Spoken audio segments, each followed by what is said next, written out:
Get started, we'll start with Matt. So maybe some of you know him as the organizer of a number of meetup events related to hard tech, and maybe you can talk about that as well. Yeah, sure. So I'm a partner at FirstMark, which is an early stage venture firm here in New York with about 1.6 billion under management. So we do a bunch of things very deliberately across both consumer and enterprise. So every VC likes to brag about their better known investments. So just to give you context, at FirstMark that includes Pinterest, Airbnb, DraftKings, a bunch of like commerce companies, and then on the enterprise and SaaS side, Shopify, Envision, Dataiku, JustWorks, a bunch of SaaS companies that are scaling up nicely now. But as part of that overall mix, we do like deep tech, and we'll talk about all of this. And we've done a number of investments that we'll talk about. And we also believe in the power of community and getting people together. And we do that in a variety of ways, but specifically, I personally organize 2 large monthly events that started as little meetups and have grown quite a bit. One is focused on data and AI, and that's called Data-Driven NYC. And the other one is focused specifically on deep tech and frontier tech, and that's called Hardwired NYC. And there's a number of you have actually attended or spoken at the event over the years. And you have thousands of members from each of those events. Yes, Hardwired has something like 7,000 members, and Data-Driven NYC has 17,000. Okay, Hamdi, so you're maybe a bit more unusual profile because you're not traditional type of VC. So if you can tell us more about what the Academic Venture Exchange is doing. Certainly. So my name is Hamdi, and I am the head of the Academic Venture Exchange. And we're kind of more of like a venture philanthropist, and our way of investing into teams is more along the lines of finding talents, and it's specifically finding fundable entrepreneurs for IP-backed startups coming from top universities. The biggest challenge being of which that a lot of these great inventors have brilliant ideas, brilliant inventions you might have read about in science journals and reported about in the Washington Post, New York Times, but ultimately when you speak to the scientist as an investor, you're like, am I going to give you money? Are you going to give me more science publications? Am I going to actually see a return on my investment? Or are you going to get distracted? Are you going to go across 5 different ideas? Or are you actually going to increment and grow towards a business and actually generate return? A lot of investors classically recruit their own entrepreneurs in residences and scouts to kind of match with these teams and help build them and help guide them. And a lot of universities have tried to develop this as well. But there seems to be kind of a challenge of 3 that we see there. And one is a challenge of mismatching. You might recruit great entrepreneurs, but if their skill set is not quite the fit for the technology we're looking at, it doesn't really matter what's going on there. They're just never going to be able to really resonate. Example being that you can find plenty of biopharma executives and entrepreneurs from New Jersey. They're not really going to help you with a deep tech, cybersecurity initiative coming out of here.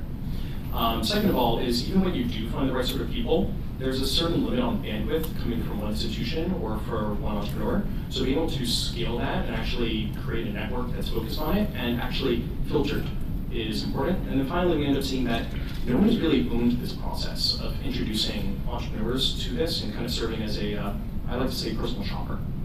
Introducing and guiding these people of like, look, I know that you have a limited amount of time, please check out these few opportunities. So we mostly end up working on the basis of we're funded and supported by a larger foundation, Susan Walter Scott Foundation, and we're part of the Innovation Accelerator Foundation.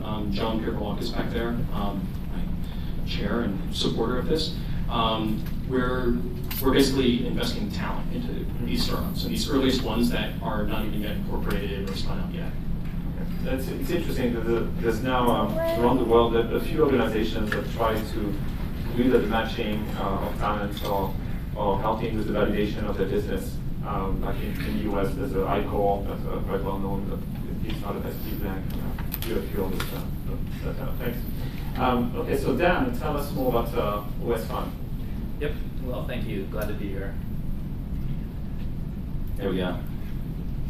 So the OS Fund, so we've been around for about 5 years, and the firm exists to support entrepreneurs developing fundamental scientific and technical advances that are really productized as platforms. And we do that across a few different verticals. Synthetic biology, so our investors in Ginkgo, Zeta, Lygos, computational biology and genomics, so companies like Atomwise, Tuzar, Verge, and about probably 2/3 of what we do is on the bio side, and then otherwise materials, a few companies there, robotics, advanced manufacturing, and the firm was founded and initially personally capitalized by Brian Johnson, who founded and sold Braintree, and he's in parallel with the fund developing a neural interfacing venture as well. We've got a team scattered across the country, half PhD, half not. It's a really fun platform for me to work with. I began my investing career in clean tech, worked in impact venture, spent some time at a few startups. And this is a very fun and kind of intriguing seat to sit in, and I've been there for 3 years. And looking forward to continuing to build out our portfolio and finally make some New York investments. We don't have any today. Last but not least, Zack from Lux Capital. I'll just keep it short. I'm a partner at Lux Capital. We're a venture firm here in New York in Menlo Park that focuses exclusively on futuristic science and technology companies at the outermost edges of what's possible. So everything from nuclear waste cleanup to surgical robotics, 3D printing, satellites, taking images of the Earth every day, and the like.